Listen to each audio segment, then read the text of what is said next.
Judith, can I... Right, okay, thank you very much.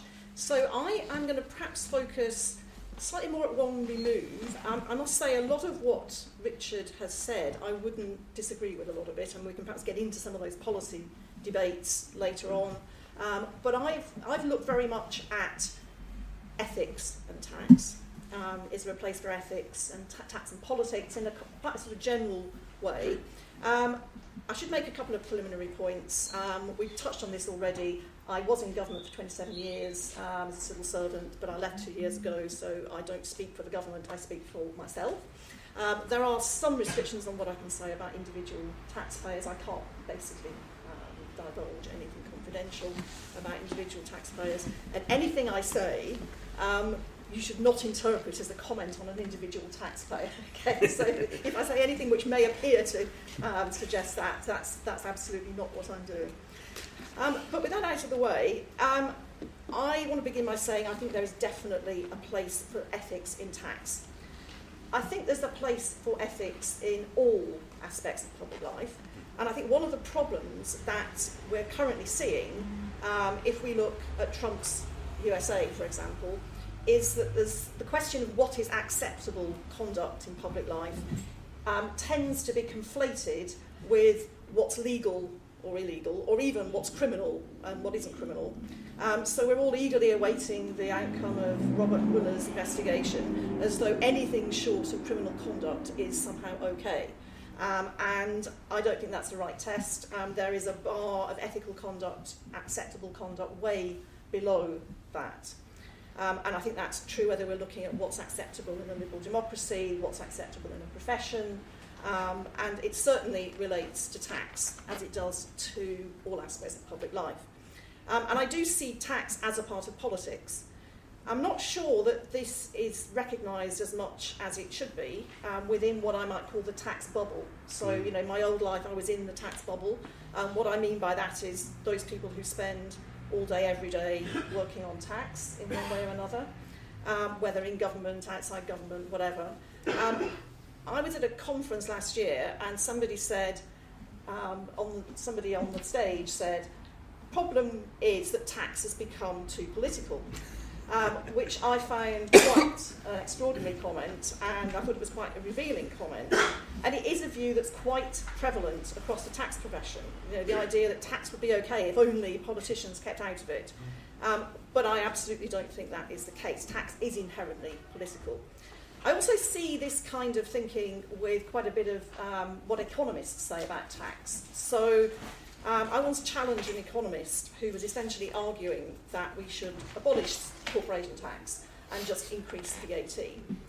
And my challenge was that, okay, in pure economic terms, there might be a rationale for that, but it completely fails the test of political acceptability. It would just not work politically. The economist, of course, thought I hadn't understood the economic argument and patiently explained it to me yet again, and I thought, yes, no, I've understood the economics, but my point is, this is not just about economics, this is about politics. Tax policy isn't just pure economics, it needs to be informed by politics. And I think one of the problems in the tax world that we've had in recent years is that we've collectively, both within government and outside government, been quite slow to recognise and adapt to the idea that tax is in the political spotlight. So since the financial crash, and particularly in the UK context, since we've had austerity, tax has moved from being a technical backwater, nobody really very interested, the tax community could just get on with what it was doing, to being a topic of intense public interest and public scrutiny. And that's a fact. We can't hide from it, and it's counterproductive to push against it. This isn't just a UK issue. I remember, must have been about 4 or 5 years ago, sitting in a room in a basement in Paris at the OECD at a transfer pricing discussion at OECD, the very early days of the OECD discussions. I would not recommend it. I spent a week there and got an awful lot done on my BlackBerry whilst this was going on. Everyone was considering angels on a pinhead, what was something within the arm's length principle or not, while outside in the big wide world, people were up in arms that multinationals are not paying enough tax. So I think we've slowly moved away from that. That's an insular approach. The political will to address at least some aspects of aggressive tax planning by multinationals has led to some significant developments at OECD, as Richard mentioned, and also quite significantly in the EU more recently. There's more, further to go, more to do. So if there's a place for ethics in tax, tax is political, what should the ethics of tax be? I think this is more difficult. There aren't necessarily easy answers, but there's lots of room for debate. Looking at it from the taxpayer end, Richard mentioned tax advisors, and we can perhaps discuss that later, but from the taxpayer end, I don't think it means paying the most tax possible.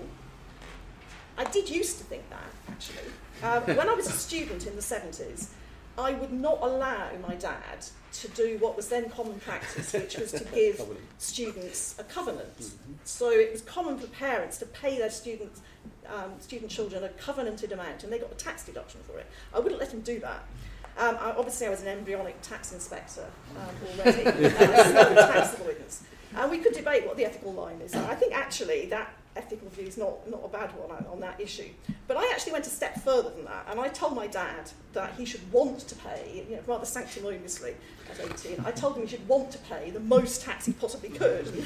We got into some arguments about that. And 40 years later, I've moved on from that view. So if the government provides tax reliefs to incentivise certain commercial behaviour, such as R&D tax credits for research and development, then it's perfectly ethical to use them, I think, as long as you're genuinely undertaking that activity provided by the law. If you're contriving to make it appear as though you've undertaken the activity that qualifies for that relief, then I think that is over the line, that's not ethical. But in practice, it's not always clear-cut because the intention of the law is not always clear, and particularly when you get to multinationals, when they are undertaking global tax planning, how much tax they pay around the world in individual countries, I think can be a matter for debate. Another important point to remember is that the ethical bar is not the same as the legal bar, and ethical arguments don't win court cases. That's not to say they can't be useful. So in HMRC, when I litigated cases, we would prefer to litigate a very smelly avoidance case that looked really, really bad, because you're more likely to get the judge on your side if it looks really, really bad. And judges will also be influenced to some extent by public opinion. I think that's just a natural thing, and I think we've seen that with some recent decisions that they're perhaps moving more in that direction, more in the direction of public opinion. But judges can't create law to defeat schemes that they don't find acceptable, and I don't think it would be right for them to do so. I'm currently reading a fascinating book which is comparing German and British anti-avoidance tax law. And one of the things that apparently the Germans had, I think the Nazis introduced it, but it actually survived way beyond the Nazis, was a principle of tax law that took account of the people's view. Volksanschauung. It sounds a little bit like what Richard mentioned in Jersey, actually, that you can have this kind of general view. So I don't know, that may be something to look at in post-Brexit Britain. The people's view seems to count for more now. But that's sort of in that sort of context, they were obviously trying to bring this kind of ethical principle in, but we don't have that in the UK. So I've touched on the ethics of taxpayers. Thinking for a moment, because the world I've come from is the world of tax professionals in government, in HMRC, what about the ethics of those tax professionals? Now, in my experience working at the coalface in HMRC, or managing people at the coalface, when I left HMRC, I was director of large business. I'd got about 2,500 tax professionals working for me. My experience of managing those people was they had the very highest ethical standards and integrity, really the very highest. They could have been paid, many of them, twice, 3 times as much as they were if they gone to work in the private sector. They were motivated by public service, by bringing the money in for the UK. That's what got them out of bed in the morning, trying to ensure large businesses were paying the right amount of tax. But I do accept there's an issue of public trust.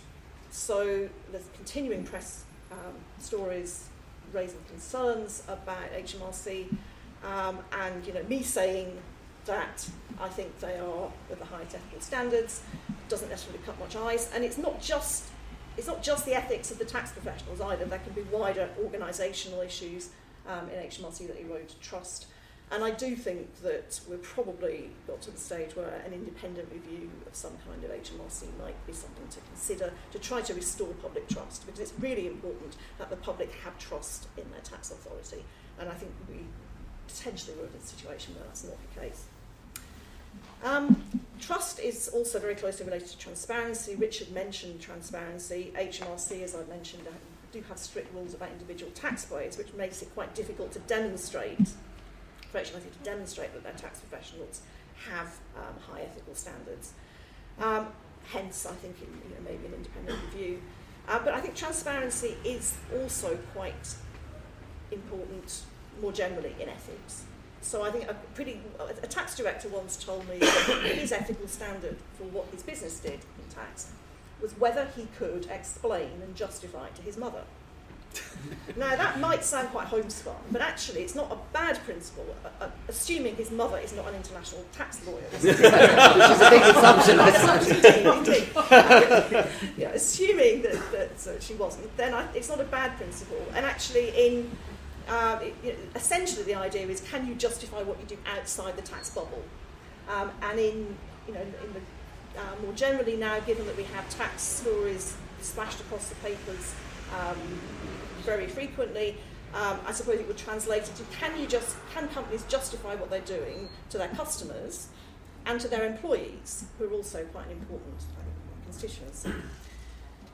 So transparency is really important, but if transparency is going to be as effective as possible, I think there's also a need for a greater public understanding of tax, need for better communication between those with tax specialist knowledge and those with wider political interests. It kind of comes back to what I was saying earlier about the tax bubble, not necessarily engaging in that political debate.